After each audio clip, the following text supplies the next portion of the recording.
The dress blues felt foreign against my skin as I walked through the cemetery gates. 23 years old, fresh out of boot camp, and already questioning everything I thought I knew about honor and family. Behind me, footsteps echoed in perfect formation, but these weren't ordinary Marines. Each man walking in my shadow wore the Navy Cross, the second highest military decoration for valor. And they were here for me.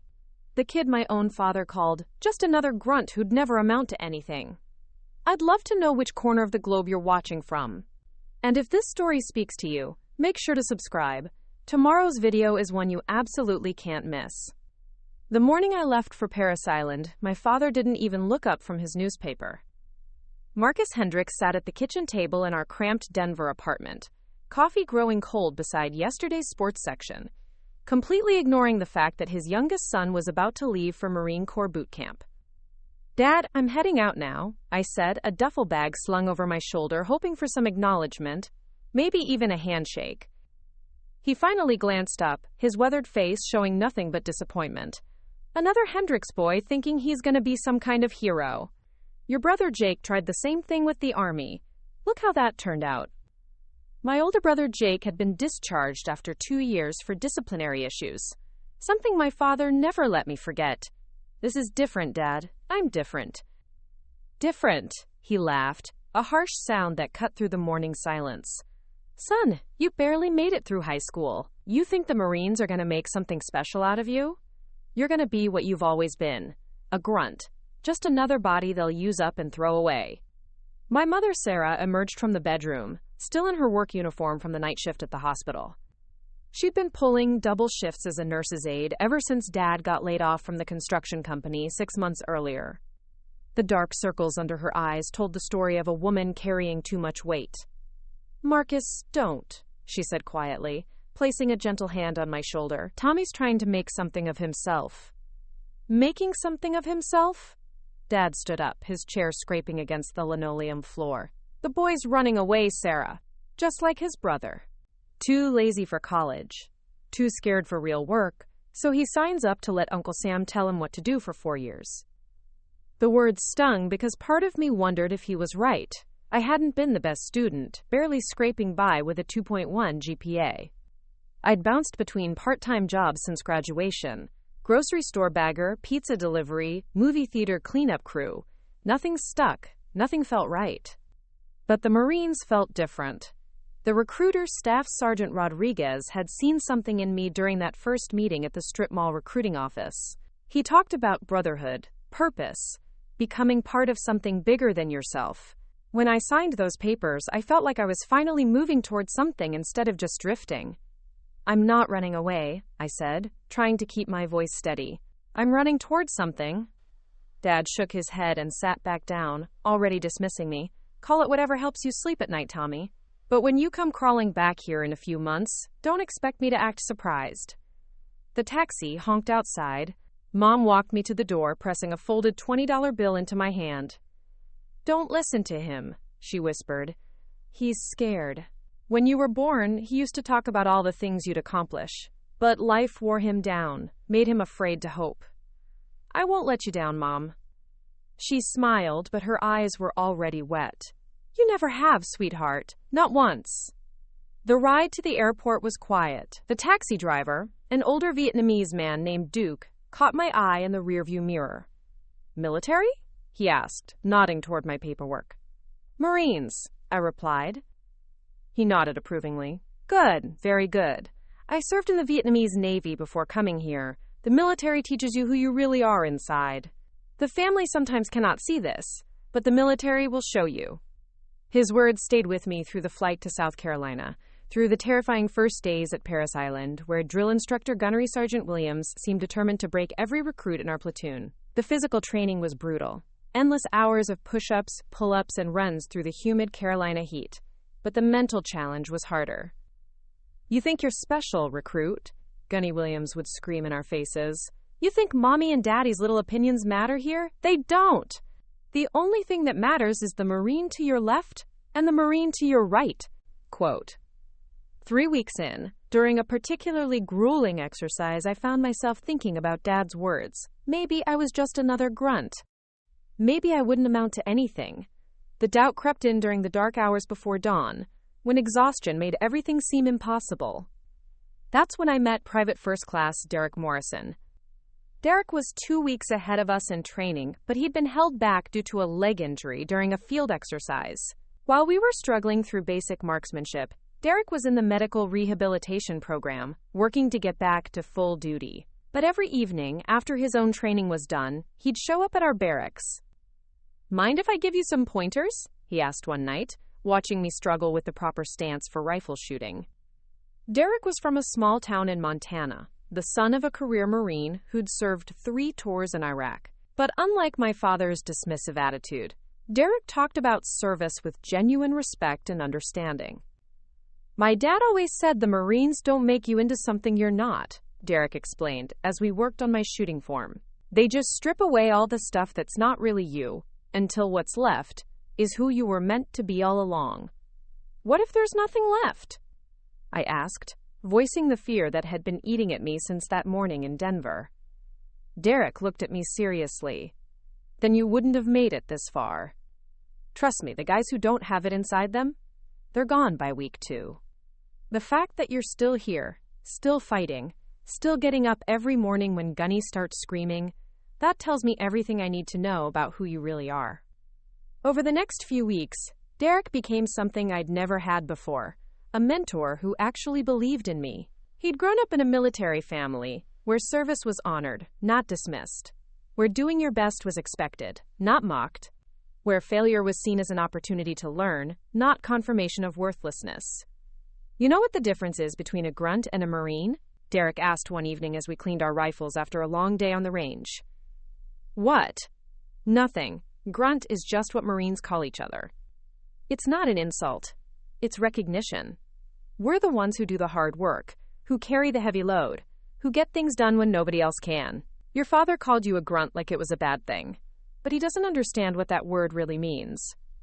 The transformation didn't happen overnight. There were still moments of doubt, still nights when I wondered if Dad was right about me.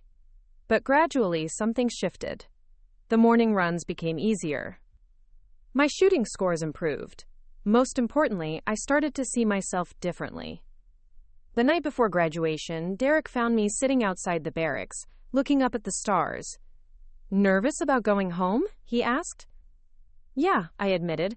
"I keep thinking about what my dad's gonna say, whether he'll even notice I'm different."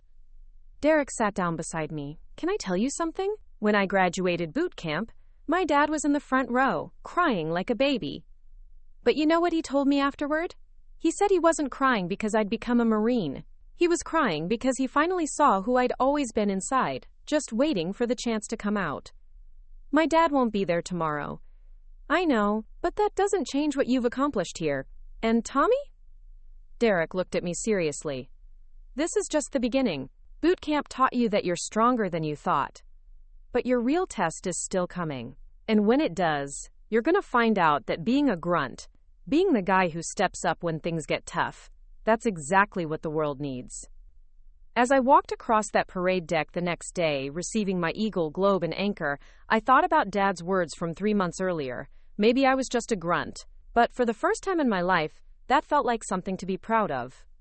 6 months after graduation from boot camp, I found myself stationed at Camp Pendleton, California, assigned to 2nd Battalion, 3rd Marines. The Pacific coastline was a world away from Denver's mountain backdrop, but the real distance was measured in more than miles. I was no longer the uncertain kid who'd left home with a $20 bill and his mother's whispered encouragement. My unit was preparing for deployment to Afghanistan, and the intensity of advanced training pushed us beyond anything we'd experienced at Parris Island. Desert warfare exercises, urban combat simulations, and endless hours learning the intricacies of improvised explosive devices became our daily reality.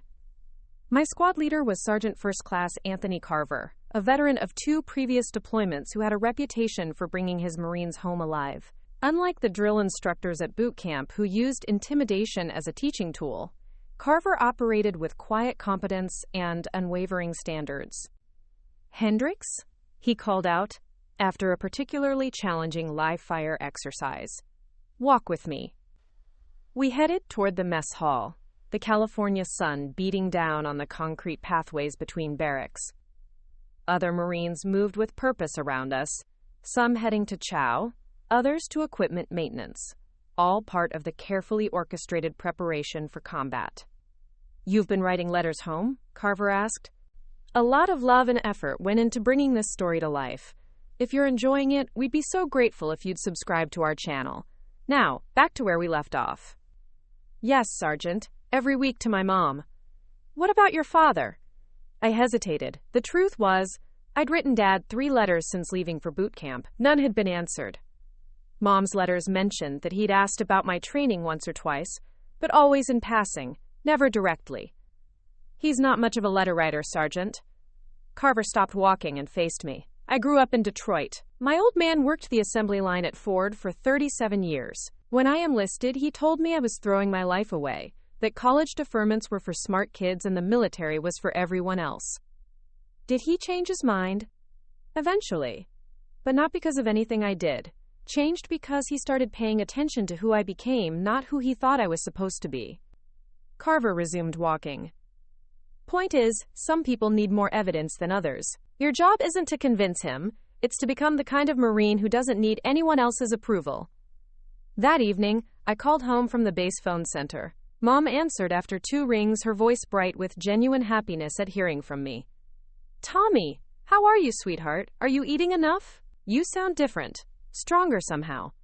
"I'm good, Mom. Really good. Is Dad around?" There was a pause. "He's watching television. You want me to get him?" "Yeah, if he wants to talk." I heard muffled conversation in the background, then footsteps. Dad's voice came through the line, cautious, but not dismissive. "Tommy?" "Hey, Dad. How's work going?" "Got hired back at Morrison Construction last month. Full-time again." His voice carried a note of pride that had been absent during those difficult months after his layoff. "That's great news. I'm glad things are turning around." "Your mother says you're doing well out there. Advanced training or something?" This was the longest conversation we'd had in years. "Yeah, we're preparing for deployment. Afghanistan. Probably in the next few months." Silence stretched between us. Finally, Dad spoke again, his voice quieter. That's serious business, son."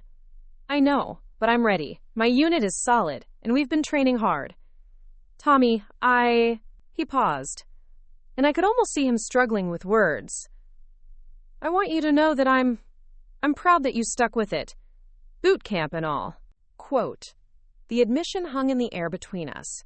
It wasn't an apology for his earlier dismissal, but it was acknowledgement, more than I'd dared hope for. "Thanks, Dad. That means a lot. You be careful over there, okay? And write to your mother more often. She worries." 2 weeks later, our deployment orders came through. We were heading to Helmand Province, one of the most contested regions in Afghanistan. The night before we left, Carver gathered our squad in the barracks day room. "Tomorrow, we stop being Marines in training and become Marines in combat," he said, looking each of us in the eye. "Everything changes when you're downrange. The brotherhood we've built here, that's what's going to bring us home." Among my squad mates was Lance Corporal Kevin Walsh from Boston, whose quick wit kept morale up during the toughest training exercises. Private Ryan Chen had joined straight from college, giving up a computer science degree to serve. Private Maria Santos was one of the first women assigned to our infantry unit, proving herself through sheer determination and skill. "Hendricks," Walsh said after Carver dismissed us, "you nervous?" Terrified, I admitted. "You?" "Same, but you know what? I'd rather be terrified with you guys than safe anywhere else." The flight to Afghanistan took us through Kuwait, then into Bagram Airfield. The heat hit us like a physical wall when we stepped off the transport, but it was the landscape that really drove home how far we were from home. Endless brown mountains stretched in every direction, punctuated by compounds and villages that looked unchanged from centuries past. Our forward operating base was a collection of concrete barriers, sandbags, and temporary buildings carved out of hostile territory. The constant threat was invisible but ever-present. Every road could hide an IED, every building might contain a sniper, every local could be friend or enemy. My first patrol came 3 days after arrival. Sergeant Carver led 8 of us through a village where intelligence suggested Taliban fighters were operating. The weight of full combat gear in the Afghan heat was crushing, but the weight of responsibility was heavier. Stay alert, stay together, and trust your training, Carver reminded us as we moved through narrow streets lined with mud brick buildings. An hour into the patrol, Chen spotted something that didn't belong. A wire leading from a building to a pile of debris in the road ahead. IED. Contact front, Carver called quietly into his radio. Possible explosive device. What happened next lasted maybe 30 seconds but felt like hours. The explosion came from our left flank, not the obvious device Chen had spotted. The Taliban had been watching, waiting for us to focus on the decoy while they triggered the real threat. The blast knocked me flat and filled the air with dust and debris. My ears rang, but I could see Walsh helping Santos to her feet, blood streaming from a cut on her forehead. Chen was already returning fire toward a building where muzzle flashes marked enemy positions. "Hendricks, you hit?" Carver's voice cut through the chaos. I checked myself quickly, bruised but intact. "Negative, Sergeant." "Then get on that radio and call for backup." As I fumbled for the radio handset, muscle memory from countless training exercises took over. The fear was there, but so was something else. The knowledge that my squad mates were counting on me, just like I was counting on them. The firefight lasted 45 minutes. When it was over, we'd neutralized 3 enemy fighters and suffered only minor casualties. But more importantly, we'd functioned as a unit under pressure. The months of training had transformed 8 individuals into something more cohesive and effective. That night, back at the FOB, I wrote a letter home. "Dear Mom and Dad," I began. "Today I learned what Derek meant about being a grunt. It's not about being expendable or forgotten. It's about being the person others can count on when everything goes wrong. I'm exactly where I'm supposed to be, doing exactly what I was meant to do."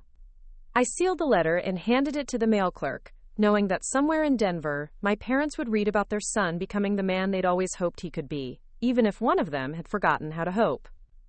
4 months into our deployment, the rhythm of combat operations had become grimly familiar. Dawn patrols through villages where children waved from doorways, while their fathers watched with unreadable expressions. Midday intelligence briefings about suspected Taliban movements.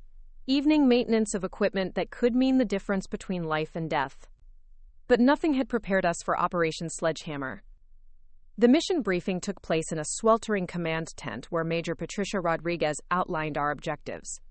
Intelligence indicated a high-value Taliban commander named Khalil Ahmad was operating from a compound 15 kilometers south of our position. Our job was to insert via helicopter, capture or neutralize Ahmad, and extract with minimal collateral damage. "This isn't a routine patrol," Major Rodriguez emphasized, her finger tracing routes on the tactical map. "Ahmad has been responsible for coordinating attacks that have killed over 40 coalition forces in the past 6 months.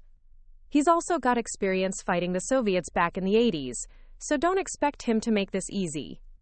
Sergeant Carver stood beside the map, pointing out key terrain features. The compound sits on elevated ground with clear fields of fire in 3 directions. Our only covered approach is from the northwest, through this dried riverbed. But that also means it's the most obvious route. I studied the aerial photographs, noting the compound's thick walls and defensive positions. Something about the layout bothered me, but I couldn't put my finger on what. "Questions?" Major Rodriguez asked. Lance Corporal Walsh raised his hand. "What's our backup plan if the HVT isn't there?"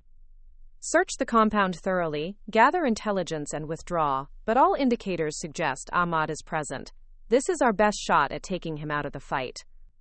After the briefing, our squad gathered around Carver for final preparations. The insertion was scheduled for 0200 hours, giving us darkness for the approach, but risking dawn exposure during extraction. "I want everyone to understand something," Carver said, checking his rifle for the 3rd time. "This operation is bigger than anything we've done. There's going to be media attention, higher-ups watching every move. But that doesn't change our job. We go in, we take care of business, we bring everyone home." Private Chen was unusually quiet as he loaded magazines. "Sergeant, what if this is a trap? The intelligence seems almost too good." It was a question I'd been wrestling with myself. In 4 months of operations, we'd rarely received such detailed information about enemy positions and movements.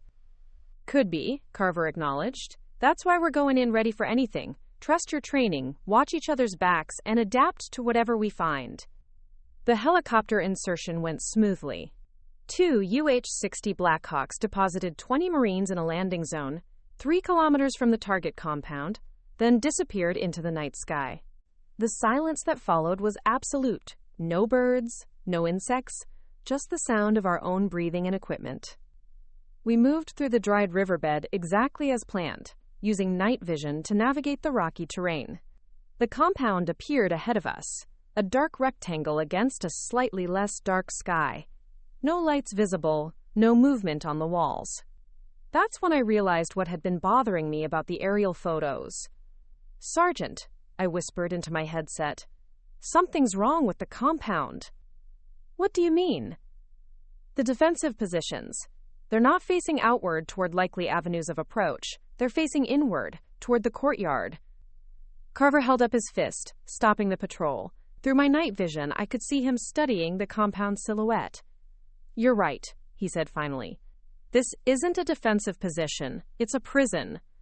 Major Rodriguez's voice crackled through our communications. "Overwatch reports no movement around the target. You are cleared to proceed." But Carver was already making different plans. "Chen, Walsh, circle around to the south wall. Santos, Morrison, take the west side. Hendricks, you're with me on the main entrance. If this is what I think it is, we need eyes on all sides before we go in." The compound's main gate hung open, never a good sign in hostile territory. Carver and I approached carefully, weapons ready, every sense straining for signs of ambush. Inside the courtyard, the scene that greeted us explained everything. 12 Afghan National Army soldiers sat bound and blindfolded against the far wall. They'd been prisoners, not guards. The compound wasn't Ahmad's headquarters.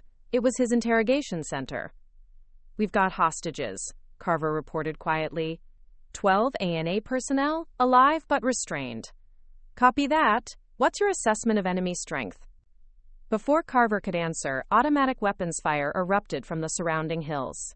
The distinctive crack of AK-47s echoed off the compound walls as bullets sparked against stone and metal.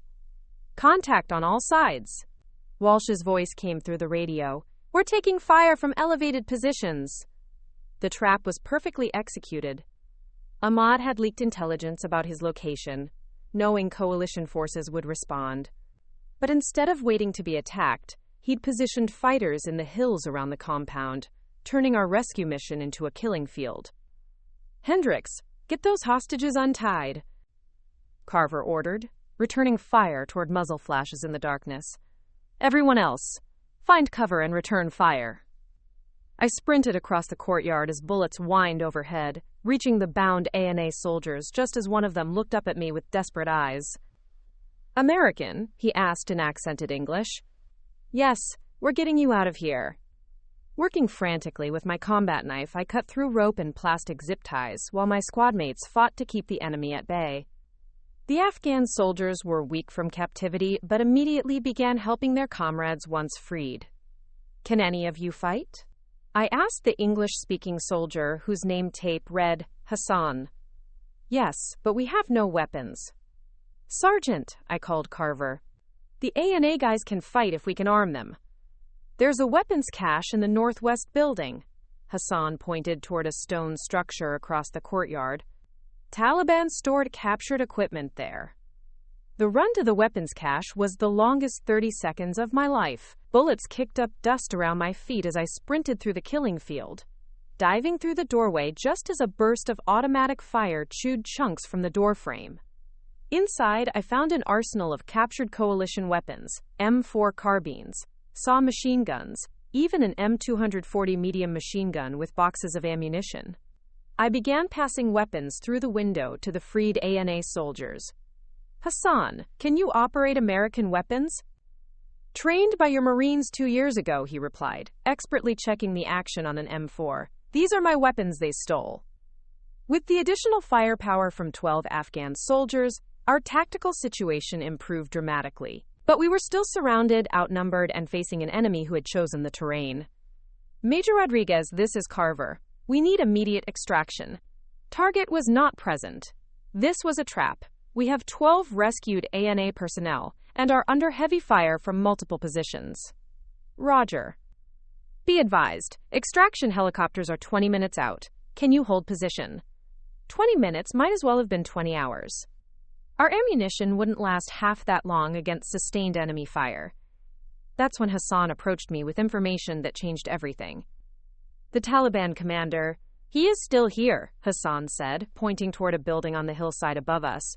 He watches from there, directing the attack by radio. Are you sure? I heard his voice for 3 days. I know it is him. Quote, I looked at the building Hassan indicated. It was maybe 200 meters up the hillside, well protected by natural terrain and enemy positions. A direct assault would be suicide for a small unit. But it was also the key to everything. If Ahmad was coordinating the attack from that position, taking him out would likely cause his fighters to withdraw or at least create enough confusion for our extraction. Sergeant Carver, I called, I think I know how to get us out of this. As I outlined my plan, Carver's expression grew increasingly skeptical. But with ammunition running low and extraction still 15 minutes away, desperate measures were starting to look reasonable. It's crazy enough that it might work, he said finally, but you'll be completely exposed during the approach. Not if Hassan and his men provide covering fire from the compound while you guys create a diversion on the south side. Hassan overheard and nodded grimly. We owe you our lives. We will give you the best covering fire possible. All right, Hendricks. But if this goes bad, it goes bad for all of us. I checked my weapon one last time, said a silent prayer, and prepared to discover whether 4 months in Afghanistan had made me the kind of Marine who could accomplish the impossible. The hillside was a maze of loose rock and scraggly vegetation that provided minimal concealment but maximum opportunity for a broken ankle. I moved in short rushes, using the sound of gunfire from the compound below to mask my movement. Every few seconds, I'd freeze behind whatever cover I could find. A boulder, a stunted tree, a depression in the rocky slope, and scan for enemy positions. Hassan's covering fire was precise and disciplined. The freed ANA soldiers had positioned themselves at windows and doorways throughout the compound, creating overlapping fields of fire that kept the Taliban fighters focused downhill. Meanwhile, Carver's diversion on the south side was drawing attention away from my ascent. But the closer I got to Ahmad's command position, the more isolated I became from friendly forces. If this went wrong, there would be no backup, no rescue. Just me, alone on a hostile mountainside, surrounded by fighters who would show no mercy to a captured American. The building Hassan had identified sat on a natural shelf of rock about 50 meters below the actual ridgeline. As I approached, I could hear voices speaking in Dari, punctuated by radio chatter. Someone was definitely coordinating the attack from this position. I belly-crawled the final 20 meters, using a low stone wall for concealment. The building was older than the compound below, probably a shepherd's shelter converted for military use. 2 guards sat outside the entrance, their attention focused on the battle below rather than the approach routes. Through a crack in the wall, I could see inside. 3 men huddled around a tactical radio, with one clearly in command. He matched the description from our intelligence briefings. Mid-50s, gray beard, wearing a distinctive green head wrap, Khalil Ahmad. He was speaking rapidly into the radio handset, obviously frustrated by something. One of his subordinates pointed toward the compound and gestured animatedly. They were realizing that their ambush wasn't going according to plan. My original idea had been to call in the location for an airstrike, but that would take too long and risk hitting friendly forces. The only option was direct action, which meant getting close enough to be effective while outnumbered 3-1, not counting the guards outside. I pulled out 2 fragmentation grenades and studied the building's layout. The structure was basically one room with thick stone walls and a single entrance. If I could neutralize the outside guards quietly, I might be able to get a grenade through the doorway before anyone inside could react. But as I prepared to move, the tactical situation changed. All stations, this is Overwatch. Major Rodriguez's voice crackled through my earpiece. We have enemy reinforcements moving toward your position from the east. Approximately 30 fighters, ETA, for 10 minutes. 30 additional Taliban fighters would overwhelm our small force, even with the help of the freed ANA soldiers. Our extraction helicopters were still 8 minutes out. The math was simple and deadly. Ahmad must have received the same information because I heard him laugh and speak more confidently into his radio. He was calling in his reinforcements for the final assault. There was no more time for careful planning. I pulled the pins from both grenades, released the spoons, and started my count. 1 Mississippi, 2 Mississippi, 3 Mississippi. The first grenade went through the doorway at 4 Mississippi. The second followed immediately after. I pressed myself against the stone wall and covered my head as the explosions shattered the mountain silence. The guards outside had been facing away from me, but the blasts spun them around, disoriented and deafened. I engaged them with my M4 before they could recover. Controlled pairs, just like we'd practiced thousands of times on the rifle range. Inside the building, smoke and dust filled the air. I could hear moaning, but no more radio chatter. Whatever had been left of Ahmad's command structure was finished. Overwatch, this is Hendricks. Enemy command post is neutralized. Say again, enemy command post is neutralized. Roger, Hendricks. Outstanding work. Be advised, enemy reinforcements have halted their advance and appear to be withdrawing. The effect was immediate and dramatic. Without coordination from their commander, the Taliban fighters around the compound began breaking contact and melting away into the mountainous terrain they knew better than any outsider ever could. The volume of incoming fire decreased noticeably, but my position on the hillside was now completely exposed. Every fighter still in the area would be looking for whoever had taken out their leader. I needed to get back to the compound quickly. The descent was harder than the climb up. Loose rocks shifted under my boots, threatening to send me tumbling down the slope. Twice I had to dive for cover as scattered groups of retreating Taliban fighters moved past my position, close enough that I could hear their conversations. Hendricks, what's your status? Carver's voice came through my earpiece. Moving back to your position. Should be there in 2 minutes. Roger. Be advised, we've got eyes on the extraction birds. They'll be here in 3 minutes. I was still 50 meters from the compound when the distinctive sound of helicopter rotors echoed off the mountain walls. 2 Blackhawks appeared over the ridgeline, their door gunners scanning for targets as they descended toward our position. The remaining Taliban fighters made one last desperate attempt to disrupt the extraction, but their fire was uncoordinated and ineffective. Hassan's ANA soldiers maintained disciplined, covering fire while my squad mates prepared the landing zone. I reached the compound just as the helicopters touched down. The rotor wash filled the air with dust and debris, but through the chaos I could see my fellow Marines helping the freed Afghan soldiers board the aircraft. Hendricks! Walsh grabbed my shoulder as I stumbled through the compound gate. You crazy bastard! I can't believe that worked! Quote. Neither can I admitted, my legs suddenly feeling unsteady now that the adrenaline was wearing off. Sergeant Carver appeared beside me, his face grim but relieved. You did good up there, Marine, real good. But we need to move. This area is going to be crawling with hostiles in about 10 minutes. The flight back to base was subdued. The freed ANA soldiers sat quietly, still processing their rescue. Hassan caught my eye and nodded once. A gesture of respect and gratitude that needed no translation. Chen broke the silence. So what happens now? Do we just go back to regular patrols like nothing happened? Nothing about this was regular, Santos replied.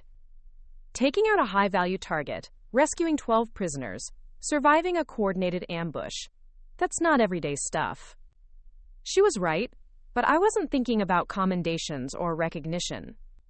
I was thinking about a letter I would write to my parents that night, and whether my father would finally understand what it meant to be a Marine. Major Rodriguez was waiting when we landed at the FOB. She debriefed each of us individually, but her conversation with me lasted the longest. Hendricks, I've been doing this for 15 years, and I've never seen a junior enlisted Marine take the kind of initiative you showed today. You identified the tactical problem, developed a solution, and executed it under fire. That's not grunt work. That's leadership. I was just doing my job, ma'am. No, you weren't. Your job was to follow orders and support your squad.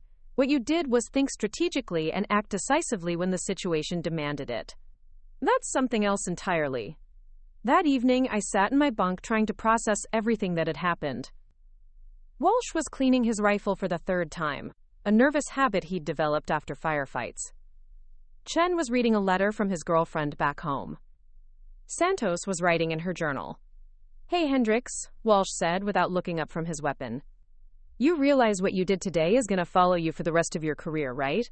Word gets around stuff like this." "What do you mean?" "I mean, you're not just another Marine anymore. You're the guy who took out Khalil Ahmad single-handed. That's the kind of story that gets told in barracks for the next 20 years. I wasn't sure how I felt about that. The action on the hillside had felt like necessity, not heroism. When your friends are in danger and you see a way to help them, you don't think about glory or recognition. You just act. But as I finally started writing my letter home that night, I realized something had fundamentally changed. Not just in how others might see me, but in how I saw myself. The kid who had left Denver 8 months ago, wondering if his father was right about him being worthless, was gone. In his place was someone who had discovered that when everything was on the line, he could be counted on to do what needed to be done.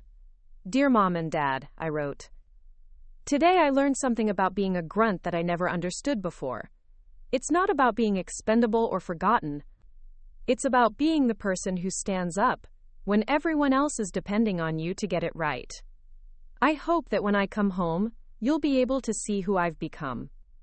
The phone call came 3 weeks after Operation Sledgehammer, while I was pulling maintenance duty on our squad's vehicles. Sergeant Carver found me elbow-deep in the engine compartment of a Humvee, trying to diagnose a persistent oil leak. "Hendricks, you need to get cleaned up and report to the command tent, now." Something in his tone made me look up from the engine. Carver's expression was unreadable, but there was an undercurrent of something I couldn't identify. Pride, maybe? Or concern. "Am I in trouble, Sergeant?" "Just get cleaned up and put on a clean uniform." The command tent buzzed with activity when I arrived. Major Rodriguez stood beside a field desk where Lieutenant Colonel James Patterson, our battalion commander, reviewed a stack of documents. I'd seen Patterson around the FOB, but had never spoken directly with him. "Lance Corporal Hendricks reporting as ordered, sir." Patterson looked up from his paperwork, studying me with sharp gray eyes that had seen more combat than most Marines would in a lifetime. He was a career officer, someone whose opinion carried weight all the way back to the Pentagon. "At ease, Hendricks. Do you know why you're here?" "No, sir." 3 weeks ago, your actions during Operation Sledgehammer not only saved the lives of your squad and 12 Afghan National Army personnel, but eliminated one of the most dangerous Taliban commanders in Helmand Province. Patterson gestured toward the documents on his desk. "The intelligence we recovered from Ahmad's position has already prevented 2 major attacks against coalition forces." Quote, "I remained silent, uncertain where this conversation was heading. Major Rodriguez has recommended you for the Navy Cross," Patterson continued. "That's the second highest decoration for valor that this country can bestow. In the entire war in Afghanistan, fewer than 30 Navy Crosses have been awarded to Marines." The words hit me like a physical blow. The Navy Cross was the kind of medal you read about in history books, awarded to Marines who performed impossible acts of heroism. It wasn't something that happened to kids from Denver who barely graduated high school. "Sir, I was just doing my job." "No, Hendricks, you weren't. Your job was to follow orders and support your unit. What you did was recognize a tactical situation that your senior leaders had missed, develop an independent solution under enemy fire, and execute a high-risk operation that saved American and Afghan lives. That's not following orders. That's exceptional leadership and courage."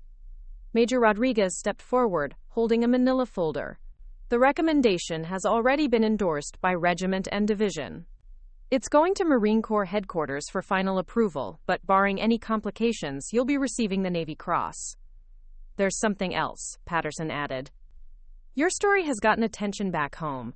The rescue of the ANA personnel taking out Ahmad, it's exactly the kind of positive news the American public needs to hear. There will likely be media coverage when the award is announced." The thought of media attention made my stomach clench. I joined the Marines to serve my country, not to become some kind of poster boy for the war effort. Sir, I'd prefer to keep this low-key. My squad did just as much as I did. I understand your feelings, but this is bigger than personal preference now. The Commandant of the Marine Corps wants to present this award personally. That means you'll be going back to the States for the ceremony. Going home. The words carried more weight than any medal could. After 8 months in Afghanistan, the idea of seeing my family again seemed almost surreal. When would this happen, sir? Probably within the next month. You'll rotate back to the States early, receive the decoration, and then have the option to extend your deployment or accept reassignment stateside. That evening, I called home to tell my parents about the award. Mom answered on the first ring, as if she'd been waiting by the phone. Tommy, how are you, sweetheart? Your last letter sounded like things were getting more dangerous over there. I'm okay, Mom. Actually, I'm calling with some news. I'm coming home for a few days next month. Coming home? But I thought you had 4 more months left on your deployment. I do, but something happened over here, and the Marine Corps wants me back in the States for a ceremony. I explained about the medal, trying to downplay the significance while still conveying the honor involved. Mom listened in silence, and I could picture her sitting at the kitchen table, processing the fact that her son had done something worthy of national recognition. The Navy Cross, she repeated quietly. Tommy, that's incredible. Your father needs to hear this. Is he there? He's in the garage, working on the car. Marcus, I heard her calling. Marcus, get in here. Tommy's on the phone. There was a long pause, then footsteps, then my father's voice on the line. Tommy, your mother says something about a medal? Yeah, Dad, the Navy Cross, for an operation we conducted a few weeks ago. Another pause. When Dad spoke again, his voice sounded different, quieter, more thoughtful. Son, I looked that up after your mother mentioned it, the Navy Cross. That's not something they give out lightly. No, sir, it's not. What did you do to earn it? I gave him the abbreviated version. The trapped ANA soldiers, the ambush, the decision to go after the Taliban commander alone. As I talked, I realized I was explaining it the way I would to another Marine, focusing on tactics and objectives rather than the personal risk involved. You went up that hill by yourself? Dad asked when I finished.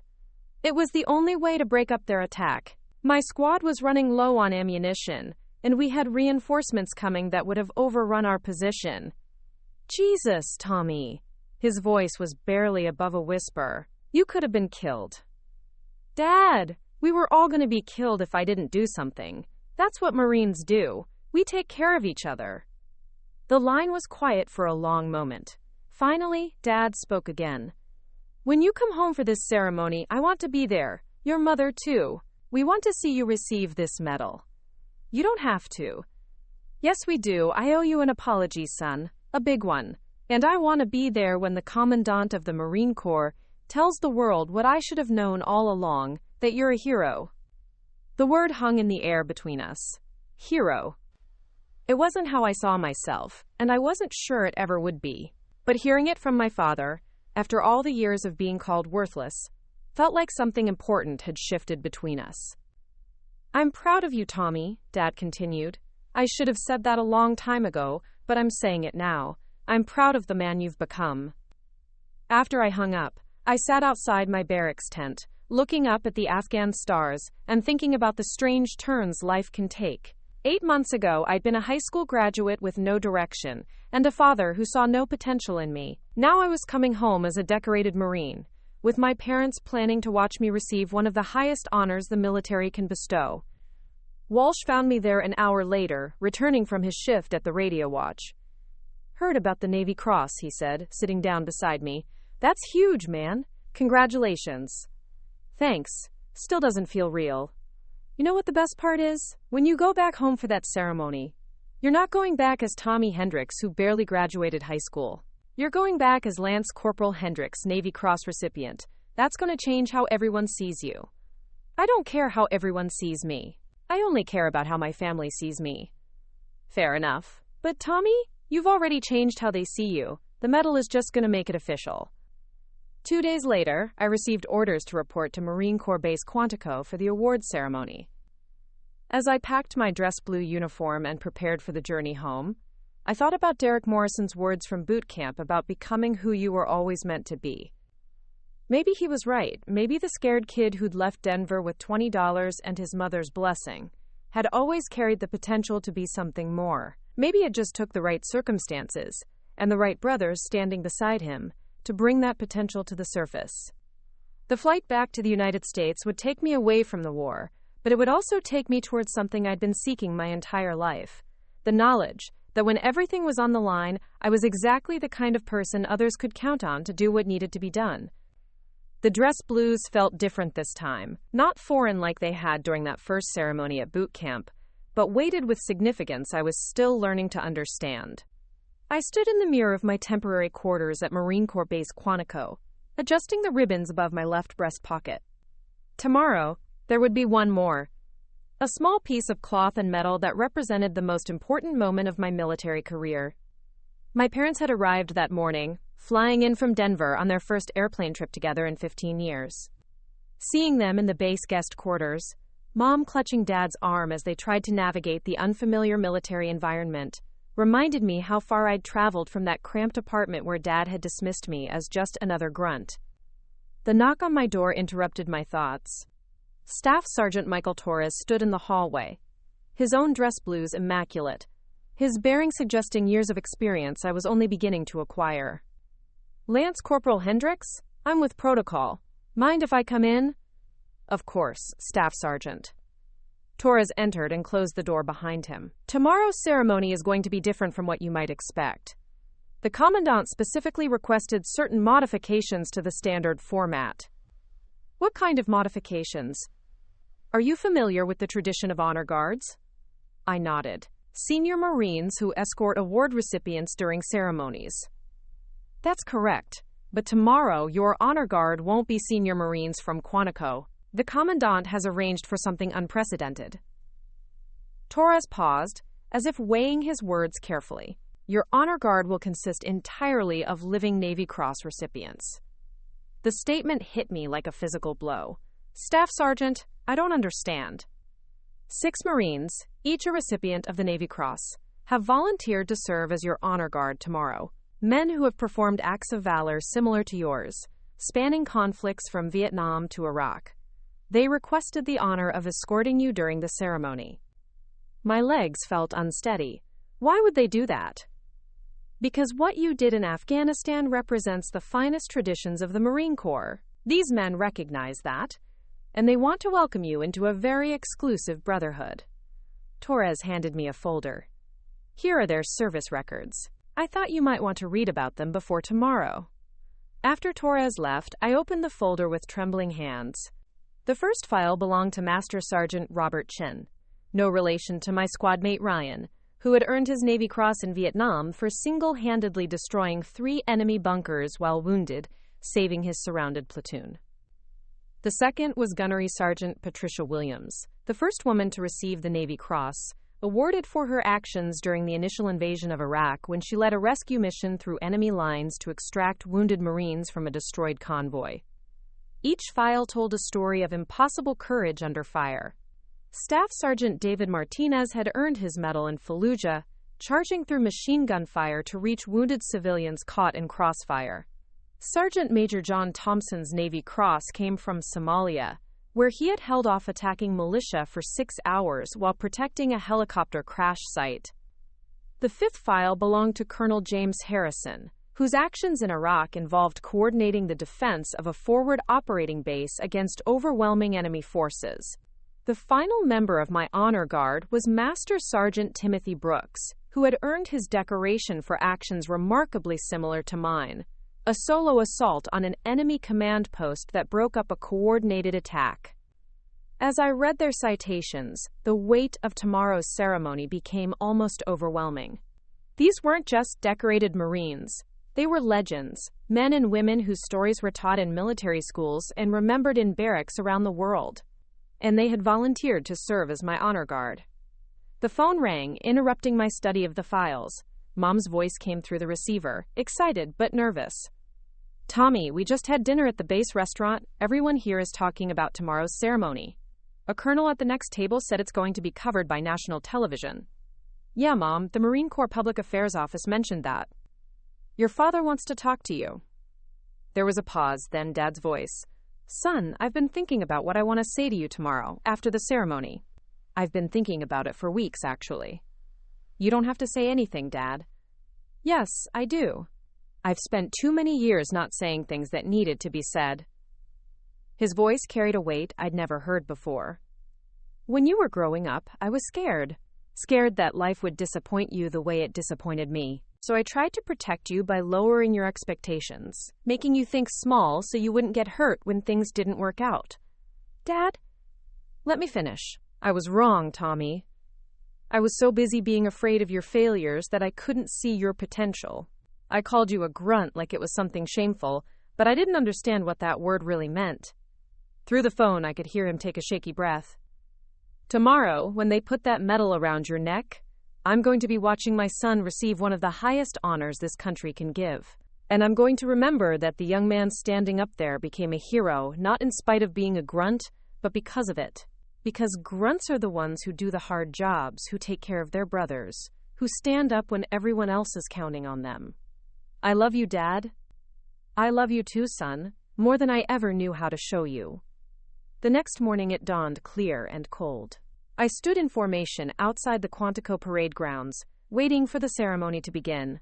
Hundreds of Marines, family members, and dignitaries filled the bleachers, but I barely noticed them. My attention was focused on the 6 Marines approaching from the opposite end of the parade ground. They moved with the measured precision of men who had earned the right to represent the finest traditions of military service. As they drew closer, I could see the Navy Cross ribbon on each chest, that small piece of blue and white that marked them as members of an exclusive brotherhood. Master Sergeant Chen reached me first, his weathered face serious but kind. Lance Corporal Hendricks, it's an honor to serve as your honor guard today. The honor is mine, Master Sergeant. One by one, they took their positions around me. Gunnery Sergeant Williams nodded respectfully. Staff Sergeant Martinez offered a slight smile that somehow conveyed both welcome and understanding. Each of these Marines had faced their own moment of truth, their own test of courage and character. Gentlemen, lady, Sergeant Major Thompson said quietly, let's escort our brother to receive his medal. The march to the reviewing stand felt eternal and instantaneous at the same time. With each step, I was aware of the men and women surrounding me, their presence both humbling and empowering. These were Marines who had proven themselves in the crucible of combat, and they had chosen to honor me by walking beside me. The Commandant of the Marine Corps, General Patricia Stevens, stood waiting at the podium. Behind her, the American flag and Marine Corps colors moved gently in the morning breeze. Ladies and gentlemen, General Stevens began, her voice carrying across the parade ground, we are gathered today to recognize exceptional valor in combat. Lance Corporal Thomas Hendricks, through his actions during Operation Sledgehammer in Afghanistan, demonstrated the highest traditions of Marine Corps service. As she read the citation, I caught sight of my parents in the front row of the bleachers. Mom was crying, her hand pressed to her mouth. Dad sat ramrod straight, tears streaming down his cheeks, his eyes never leaving my face. For conspicuous gallantry and intrepidity at the risk of his life above and beyond the call of duty, General Stevens continued, Lance Corporal Hendricks is awarded the Navy Cross. She placed the medal around my neck, the weight of it somehow both lighter and heavier than I had expected. Then she stepped back and rendered a salute that I returned with every ounce of pride and gratitude I possessed. But the moment that would stay with me forever came next. As I turned to face the crowd, the 6 Navy Cross recipients who had served as my honor guard moved to surround me in a circle. Together, we saluted the flag, the Marine Corps colors, and the assembled crowd. In that circle, surrounded by heroes, I finally understood what Derek Morrison had tried to tell me at boot camp. The Marines hadn't made me into something I wasn't. They had revealed who I had always been inside. A grunt. A Marine. Someone others could count on when everything was on the line. After the ceremony, as families and friends gathered for the reception, Dad approached me. His face was still wet with tears, but his expression was one of pure pride. Tommy, he said, his voice barely above a whisper, I want you to know something. When they called you up to receive that medal, when those heroes surrounded you like that, I've never been prouder of anything in my entire life. Thanks, Dad. That means everything to me. No, son, you mean everything to me. You always did. I just forgot how to show it. He pulled me into a hug that felt like 23 years of unspoken words finally finding their voice. Over his shoulder, I could see my fellow Marines, Walsh, Chen, Santos, and the others who had flown in for the ceremony. They were laughing and talking with my parents, sharing stories and building bridges between my old life and my new one. Sergeant Carver approached as Dad and I separated. Hendricks, you ready to get back to Afghanistan and finish this deployment? Yes, Sergeant. My squad's waiting for me. Good man. But remember, things are going to be different now. You're not just another Marine anymore. You're a leader, whether you want to be or not. Other Marines are going to look up to you, expect things from you. I looked around at the celebration, at my parents talking with Master Sergeant Chen, at my squad mates sharing war stories with complete strangers who had become instant friends. I understand, Sergeant, but I'm still the same grunt who left Denver a year ago. I'm still the same Marine who went up that hill in Afghanistan because my brothers needed me to. Carver smiled. That's exactly why you're going to be fine, Hendricks. Heroes aren't born.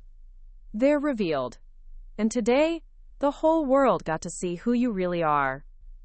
As the sun set over Quantico, casting long shadows across the parade ground where I had received the Navy Cross, I thought about the journey that had brought me to this moment. From a dismissed kid in Denver to a decorated Marine surrounded by heroes, it was a distance that couldn't be measured in miles. But the most important distance traveled wasn't geographical. It was the space between who my father thought I was and who I had proven myself to be. Between the grunt he had dismissed and the Marine who had earned the respect of the finest warriors in American history. I was still a grunt. I always would be. But now I understood that being a grunt, being the one who does the hard jobs, who takes care of his brothers, who stands up when others are counting on him, was the highest honor any Marine could achieve. And tomorrow I would return to Afghanistan to continue serving alongside the Marines who had made that understanding possible. Because that's what grunts do. We take care of each other, and we never leave anyone behind. Looking for more? We've got 2 amazing stories ready for you right on screen. If this one touched you, these are absolutely worth your time. Click to watch them now, and hey, subscribe and hit that bell to never miss our latest uploads.